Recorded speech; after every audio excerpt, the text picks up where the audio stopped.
Hi everyone, this is a continuation to Yoga 1.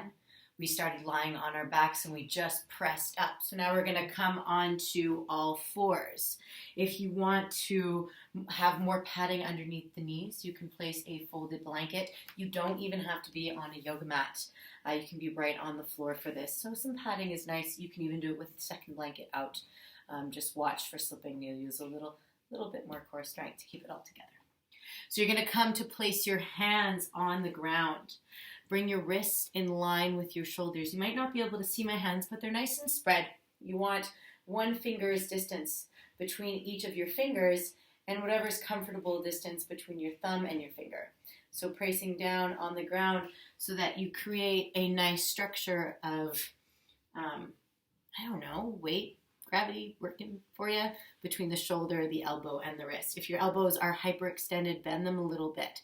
We'll do the same thing with our knees when we're standing. Remember that the neck is part of the spine. Find your breath once again. Press your hands away from you. Back of the neck is long. Notice if your rib cage is popping out. Bring it in.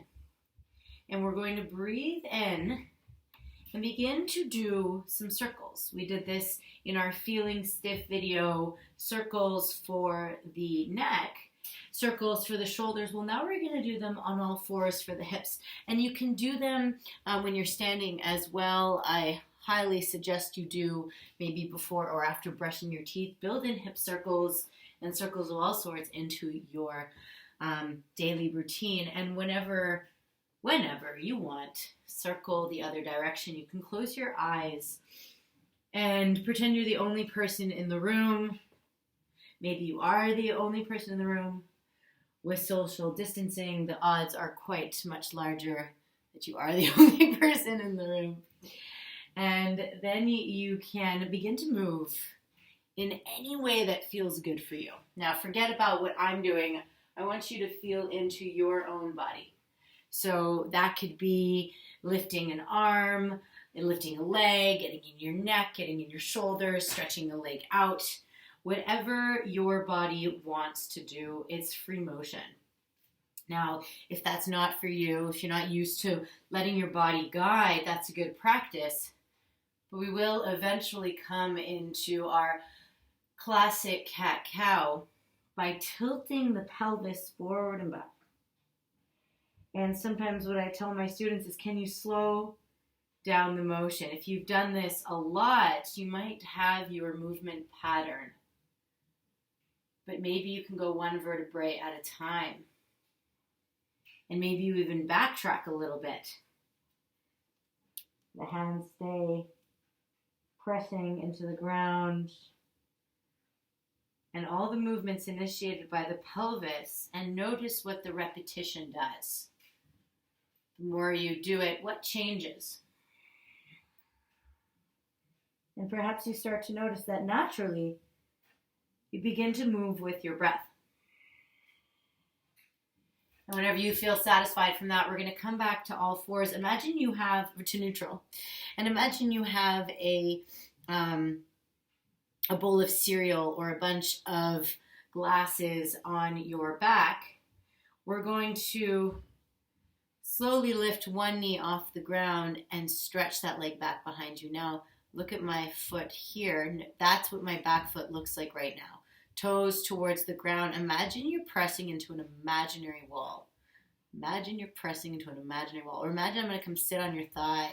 I won't come sit on the back of your leg, but imagine. And you want to support me up. So this can be super passive. You might be working a lot. We want to keep the core in, so the rib cage in. So notice if you're arching the back, can you bring that in? And then the back of the neck stays long. So you want to look down so the back of the neck is long and you're not holding your head. Your head's just there. But you are pressing out through the crown of the head and maybe reaching up with the left arm. Wow, my back foot's actually against the wall. It's kind of cool. And reaching out. So I've been doing this for 8 to 10 years now. And this is still a thrill. It's how you engage. Notice your hip. Is it down? Is it up? Reaching out, reaching out. Okay, it's been 4 minutes and 53 seconds with this video, and I'm sweating. So that could be you. And the beauty of what we do to one side, we do the other. If you want to take a break, come into child's pose. Let your forehead rest on something, maybe the ground or fists. So you stay there resting, breathing, and whenever you're ready, you'll come up onto the other side. So you can pause the video, forget me, or watch the video once. Write this all down so you'll be more autonome and take a screen break and build this into your routine. So we've done one side. Let's switch over to the other side. It might be a totally different experience. Remember, already my champagne or whatever's on my back is tilted all over the place. So back leg, if this is too much, you could always do it with your foot, with your knee bent. No problem. You can even raise the roof a few times. I think that might come from Yoga Detour, not sure. So press into that imaginary wall behind you. Maybe it even comes from Pilates. It's all connected. Rib cage in, back of the neck, long. Find your breath. Make sure you can still breathe. Now press that imaginary wall or real wall away from you. Maybe you have all the toilet paper that everyone's stocked up on your back leg. Can you lift it up with that back leg? We talk about core muscles. Well, your quads, your bum, they're part of those core. And whenever you're ready, maybe you straighten up the other arm. And maybe you don't. I'm shaking. Shaking is baking. Shaking is using new muscles. Can you press the ground away from you? Bring your ribs in. Activate your core. Something so simple can be so powerful. Stay with the breath. Listen to your breath. And whenever you're ready, slowly release one hand down, knee down.